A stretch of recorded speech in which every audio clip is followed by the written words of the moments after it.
People interested in true crime are always baffled by the why. Why would someone do these things? What path in life could possibly have led them to commit such atrocious acts? In this podcast, we aim to explore the upbringings and backgrounds of some of history's worst criminals, but with a twist. Because we want you to set aside what you already know about them, we won't use their names until the end of the show, so you can listen anew and hopefully get insight into the question that haunts us the most. Why did they do it? Join us as we explore the catalyst.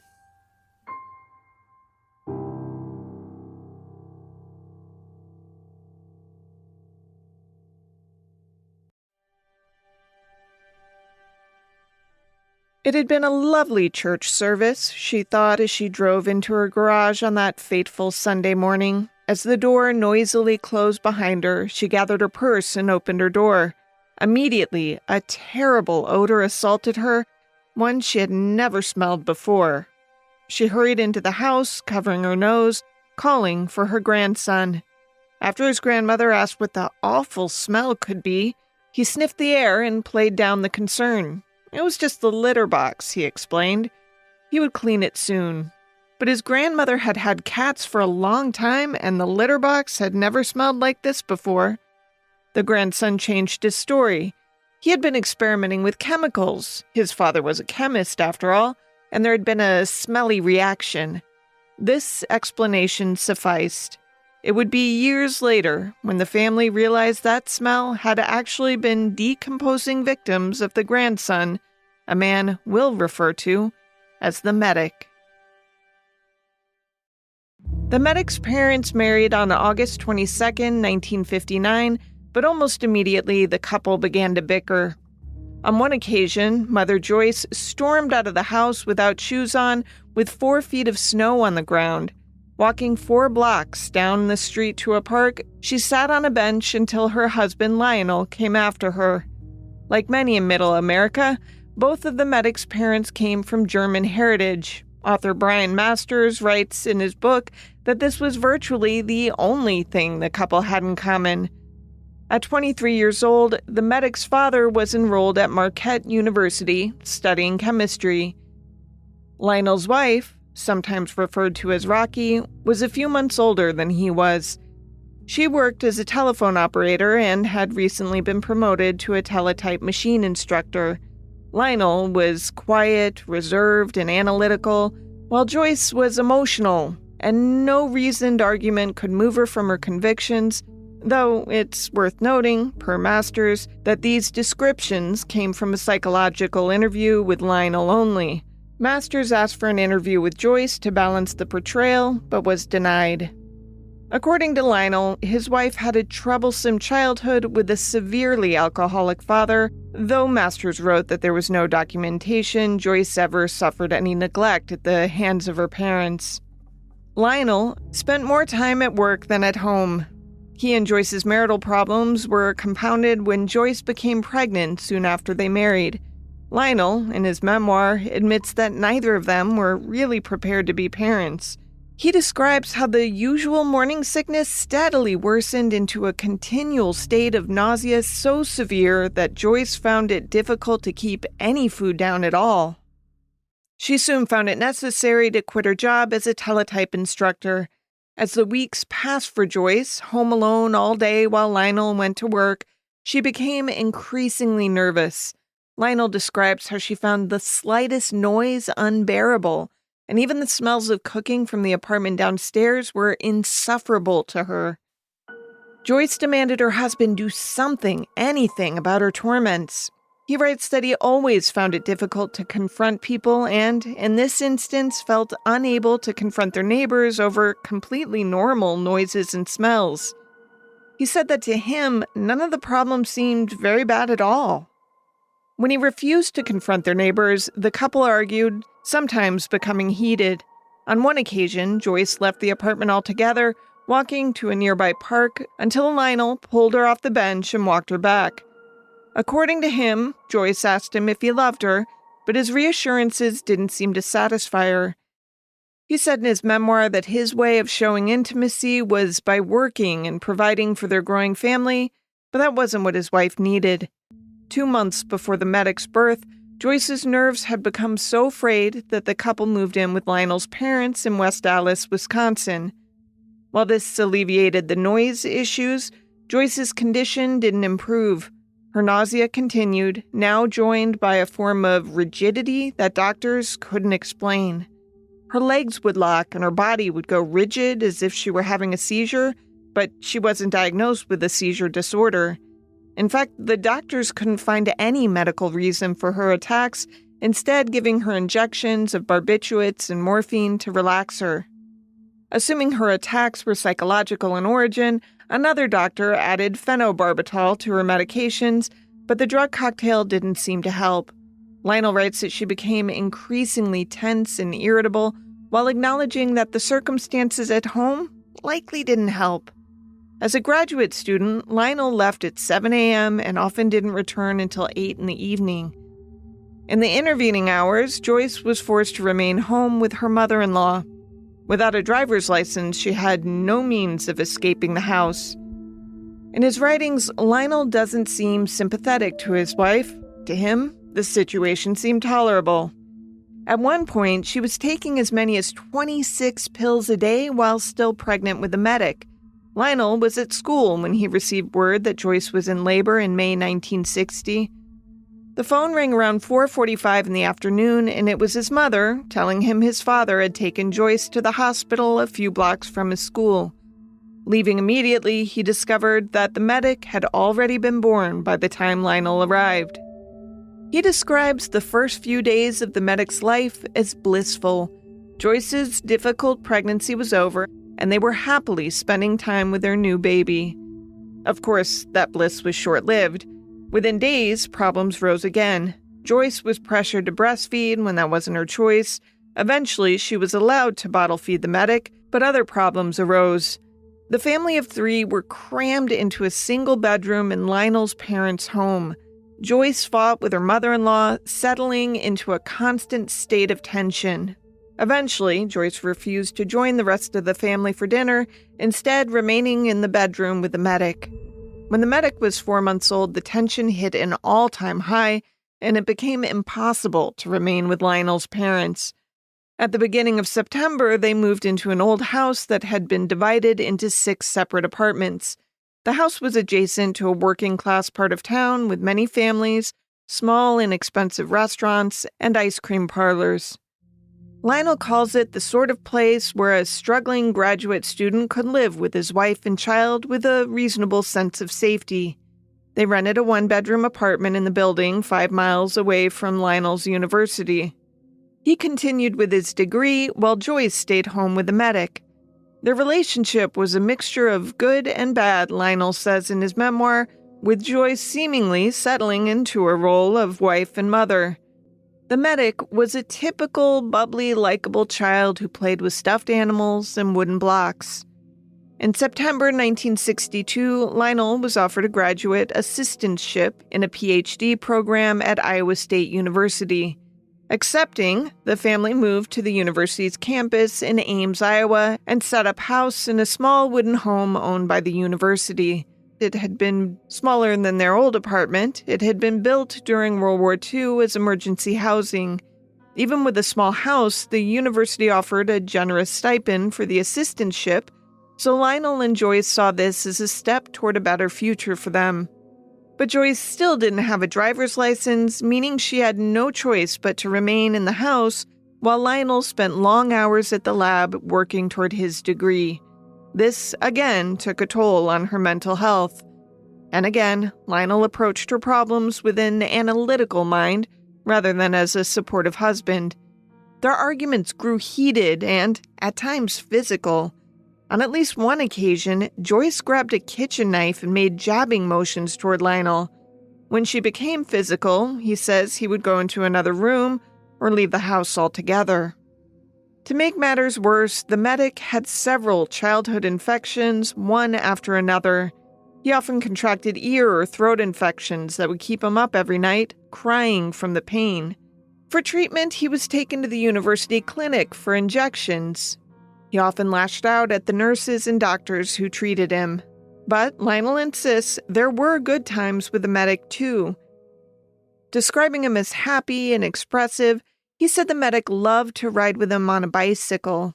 During one ride, the medic made his father stop the bike and focused on something Lionel couldn't see.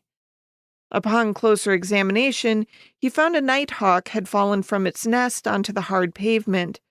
They took the bird home and nursed it back to health at his son's urging. Once it was healed, the trio released it, with Lionel calling it the single happiest moment of the medic's life. Perhaps as a way of explaining his own parenting skills, Lionel writes that as a child, he had an obsession with fire that grew into a fascination with explosives. He explains that his obsession had become so all-encompassing that he nearly burned down a neighbor's garage on one summer afternoon. It was then that Lionel's father learned of his dangerous impulses and gave him a stern lecture on the dangers of fire. Lionel knew he had to channel and control those feelings, even if it took every ounce of his will. Lionel figured that just as his own father was naive about his childhood feelings toward fire, Lionel was likely naive about the obsessions developing in his son, too.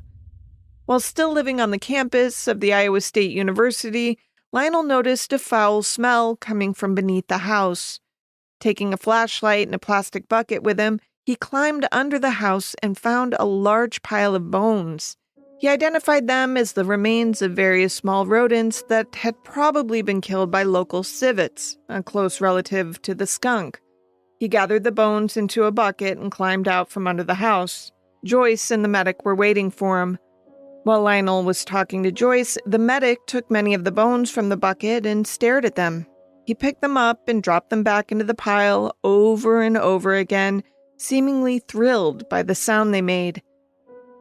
At the time, Lionel believed the incident to simply be a childish episode, but he would later see them in a more sinister and macabre light. Lionel describes their time in Iowa mainly in terms of his graduate work and spending little time with his son. He barely noticed the changes his son was going through because his focus was almost exclusively on the enormous amount of work required for his PhD. But one day in the spring of 1964, everything was brought to a standstill when the medic complained of a tender spot in his groin area. As the pain worsened, a small bulge appeared in his scrotum, causing his parents to immediately take him to the doctor. Diagnosing the medic with a double hernia, the doctor explained it was the result of a birth defect and surgery was needed to correct the problem. The procedure scheduled for the following week, the medic chose to take a ragged stuffed dog he'd had since he was 2 to accompany him to the hospital. When he awoke after the surgery, the pain was so fierce, he asked Joyce if they had cut off his penis. His recovery was slow, with Lionel writing that the medic moved like an old man, his energy drained. His parents assumed the initial dip in his mood that followed the surgery would be short-lived, but that wasn't the case. It seemed to be becoming permanent. 2 years later, when Lionel was nearly finished with his degree, his son's dark mood seemed to manifest physically. As he grew inward, his hair grew darker, as did the shading of his eyes. The medic sat quietly for long periods, his face oddly motionless. Lionel wonders in his memoir whether his mind was already full of the terrifying fantasies that would consume him in adulthood. But at the time, Lionel only saw a quiet little boy. He was too busy to see much else. He received his PhD in October 1966 and, in November, took a job as a research chemist for a large chemical company in Akron, Ohio. The family moved into a small house in Doylestown, the largest home they had lived in up to that point. When they moved, Joyce was pregnant again with the same problems that plagued her the first time. Their home was a duplex, so noisy neighbors bothered her, and she became nervous and irritable. Lionel writes that she took 2 to 3 tranquilizers every day. When that didn't seem to help, the dosage was increased to 3 to 5 tablets per day. She withdrew from social activities, isolating herself until their second child was born in December 1966. As with their first child, Lionel spent most of his time working at his new job, calling the lab a great relief from the chaos at home. Their second son, David, suffered from colic, keeping them up night after night for months, increasing the tension in the house. This only served to deepen Joyce's depression, keeping her in bed most days. This meant that the majority of childcare fell to Lionel, who wanted nothing more than to spend as much time at work as possible. The medic reluctantly began school at Hazel Harvey Elementary School in Doylestown. According to Lionel, the medic had developed a fear that other people might harm him. He resented his parents for making a move from Iowa. The prospect of going to school frightened and unnerved him. On his first day, he appeared terrified and speechless. His first grade teacher described the medic as inordinately shy and reclusive. While he followed instructions and did what was asked of him, he didn't engage with the other children, not even on the playground. At the time, Lionel didn't see this as problematic. He himself had been shy as a child, and besides, being shy in a new town seemed a pretty normal reaction for a kid. The family moved again when the medic was 7, this time to a rented house in Barberton. The medic met a boy named Lee who lived behind them. They played together and even went trick-or-treating together that Halloween. In addition to Lee, the medic developed a fondness for an assistant teacher when he was in the 3rd grade. When asked later why he liked this particular woman, the medic shrugged and said, "She was nice to me, I guess." One Saturday, he and his father gathered a bowl of tadpoles and gave them to the teacher as a gift.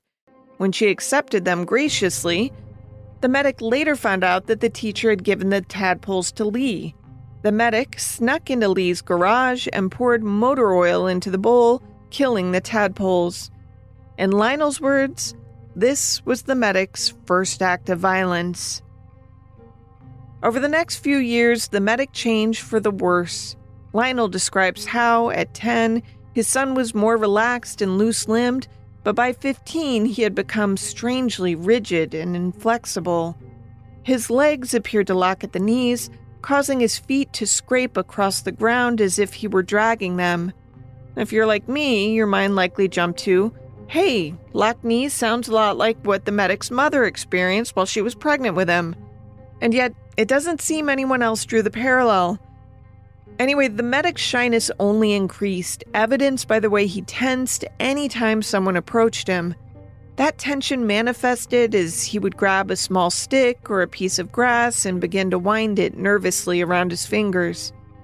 Lionel tried to get his son interested in sports like soccer or tennis, but when that didn't work, his father suggested a more solitary pastime.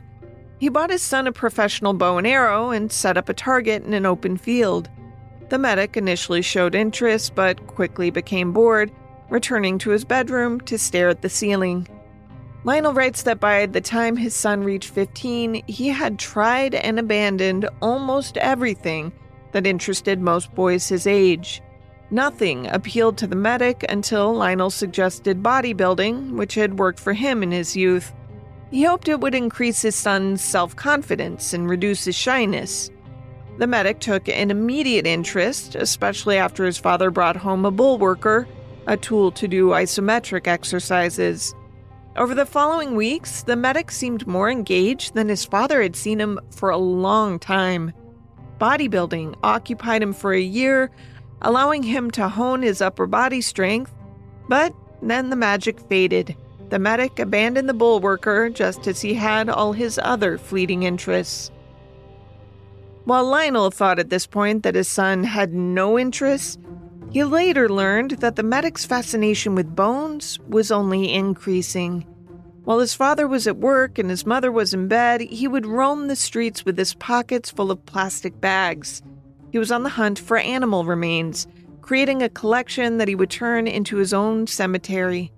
Once he found an animal carcass, he stripped the remaining flesh from the bones, and when he found a dead dog, he mounted the head on a stake. As the medic's fascination grew, his parents' marriage continued falling apart. Lionel says the marriage had been in a steady decline since 1970. Joyce's ailments only continued to compound upon each other, and she took increasingly higher doses of medication to combat them. Her doctors ordered an extensive series of medical tests, hoping to find the cause of her distress, but they found nothing.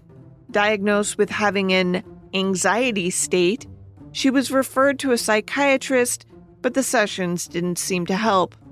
Finally, in July of 1970, she was admitted to the psychiatric ward of Akron General Hospital for severe anxiety. But believing there was nothing mentally wrong with her, Joyce checked herself out 3 days later.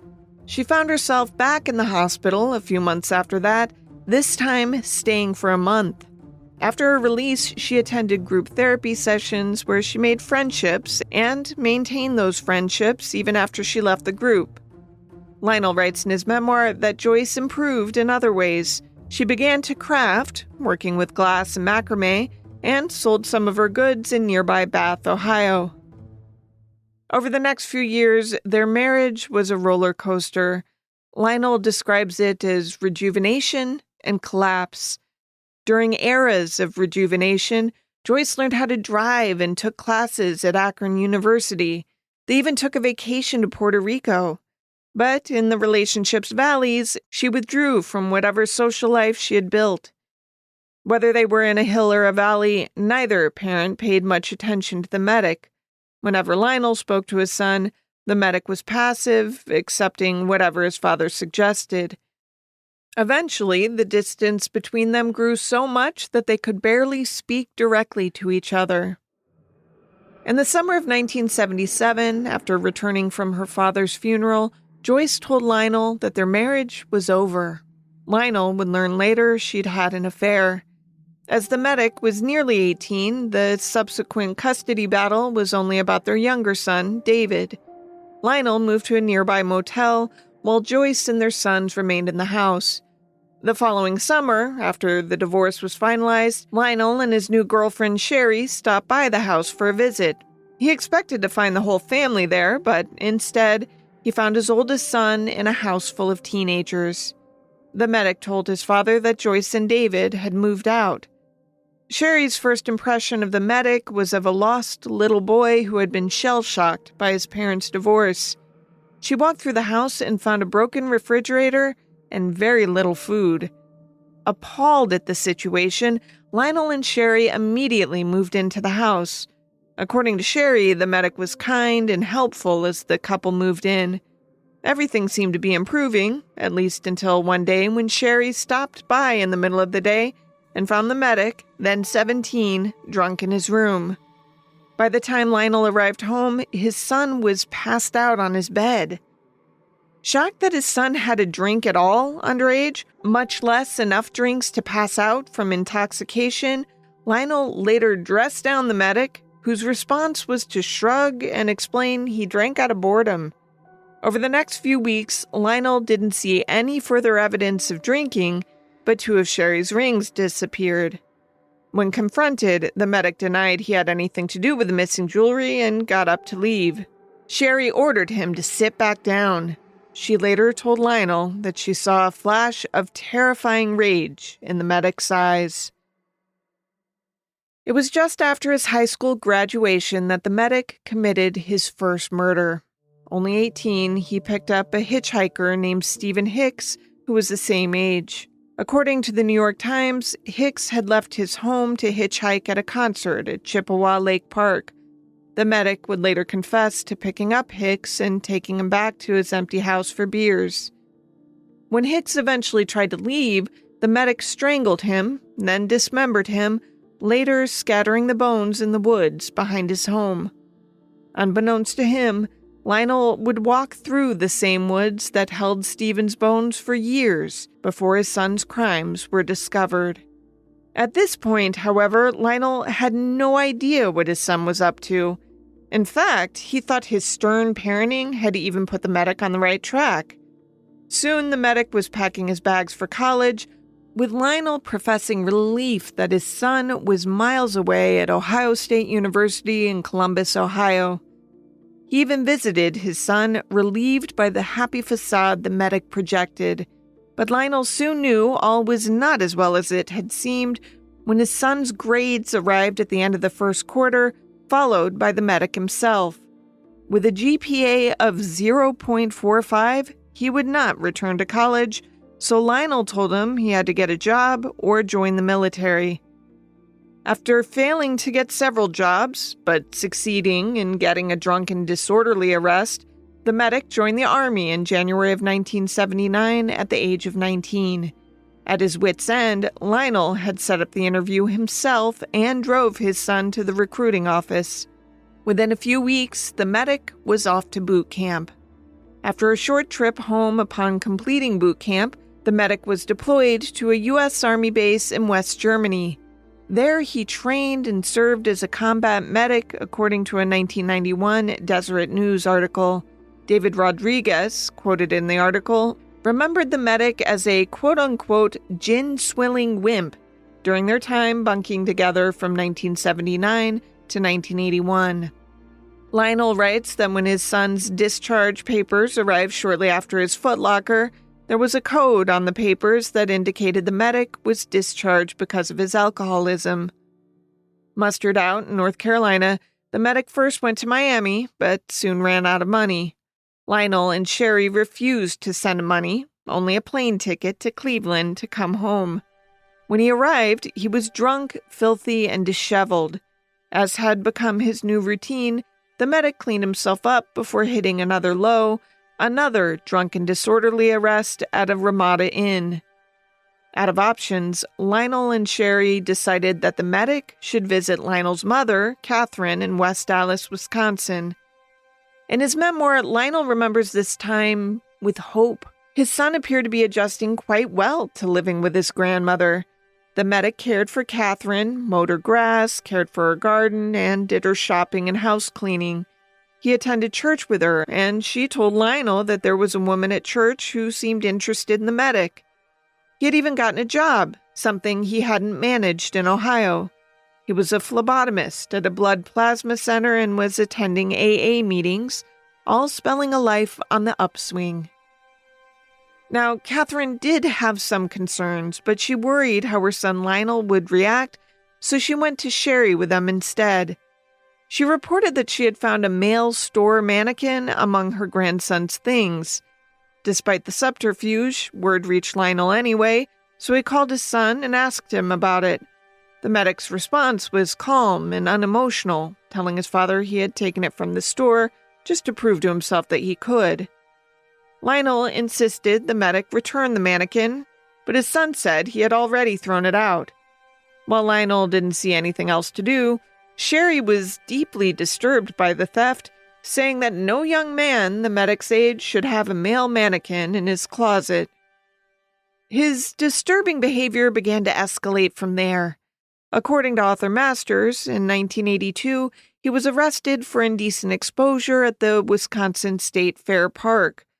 He was convicted and fined $50. He subsequently lost his job as a phlebotomist and was unemployed for more than 2 years. Lionel offered to get his son established in an independent sales job, like Amway, but the medic had a non-committal response. Soon, Catherine was calling to tell Lionel and Sherry that she'd found a gun under her grandson's bed, and on another occasion, she had seen him with a man who appeared to be so drunk he wasn't able to walk. In addition to this, she told Sherry about the horrible odors she smelled in her garage. The medic told Lionel he had found a dead raccoon and wanted to conduct experiments on it with various chemicals. Lionel says in his memoir that he let himself believe his son, however implausible it seemed. The medic finally found work in January 1985 when he was hired as a mixer working the overnight shift at a chocolate factory. Shortly after beginning this job, he began to frequent the city's gay bars, bathhouses, and bookstores. While he found the bathhouses to be relaxing, he grew frustrated at his sexual partners when they moved during sex. According to a 1991 Vanity Fair article, the medic would drug his partner's drinks to make them unconscious during sex.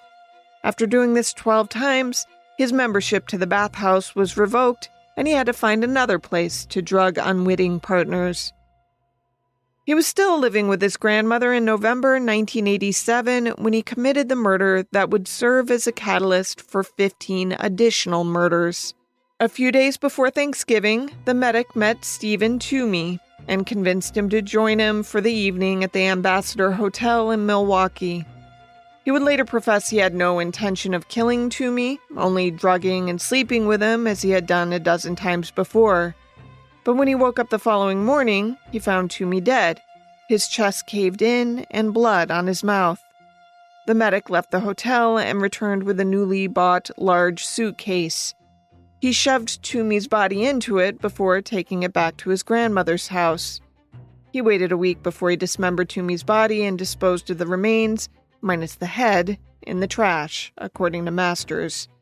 He kept Toomey's head, boiling it in a laundry detergent and bleach, hoping to remove the flesh, but the chemicals made the skull too brittle, so he disposed of that as well. According to an article from the San Antonio News, after the second murder, his obsession with the dead went into full swing.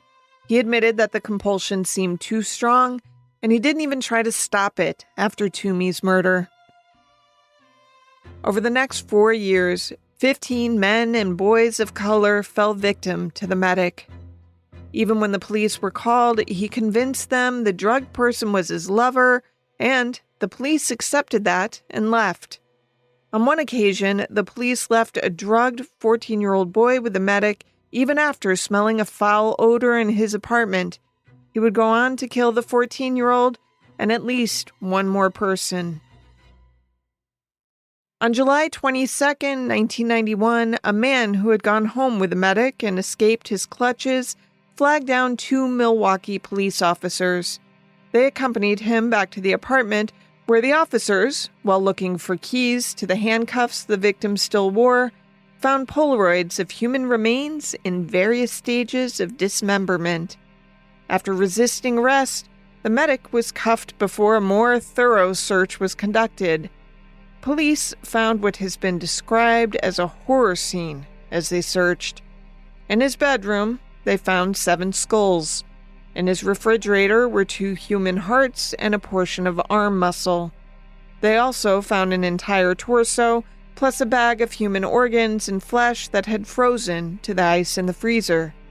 By the time the search was over, investigators had found 2 entire skeletons, a pair of severed hands, 2 severed penises, and a mummified scalp. In the medic's bedroom sat a 57-gallon drum that held 3 dismembered torsos slowly dissolving in an acid solution. In a profile, coroner Jeffrey Jensen said searching the crime scene was eerily like dismantling someone's museum. As many of you have guessed by now, the medic, the curator of this macabre museum, is Jeffrey Dahmer. Waiving his right to an attorney, the former combat medic confessed to the murders of 16 men and boys in Wisconsin since 1987, later adding the 1978 murder of Stephen Hicks in Ohio. As part of his confession, he admitted to killing his victims, having sex with their corpses, and then dismembering their remains.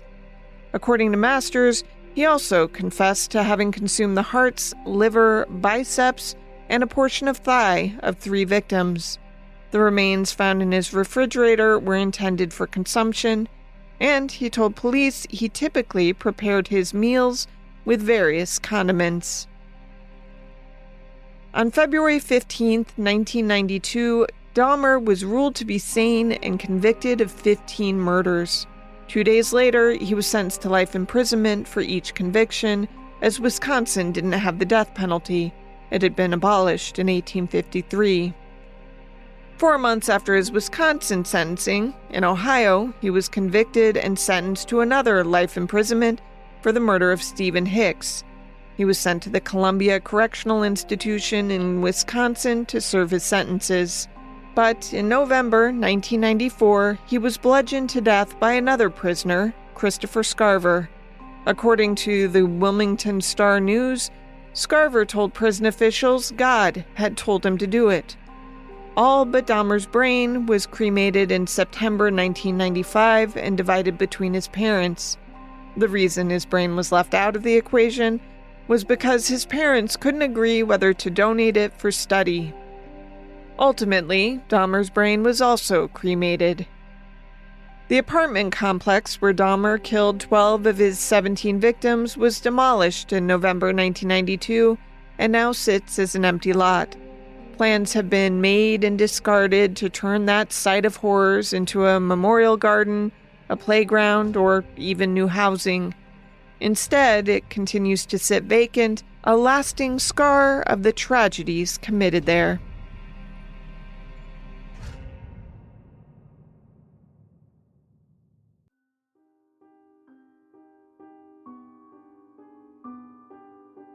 This episode was researched by writer and historian Jen Erdman.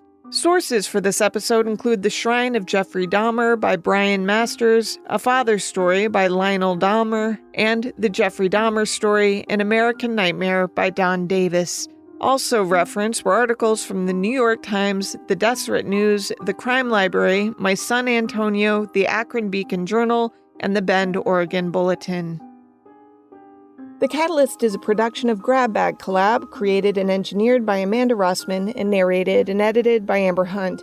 You can support us and our other programs at patreon.com/grabbagcollab. That's GRABBAGCOLLAB. Special thanks to Daisy Egan for being our first pass editor and a collaborator on Grab Bag. Music comes from Soundstripe Inc., my dad, Bruce Hunt, and my son, Hunt Van Benscoden.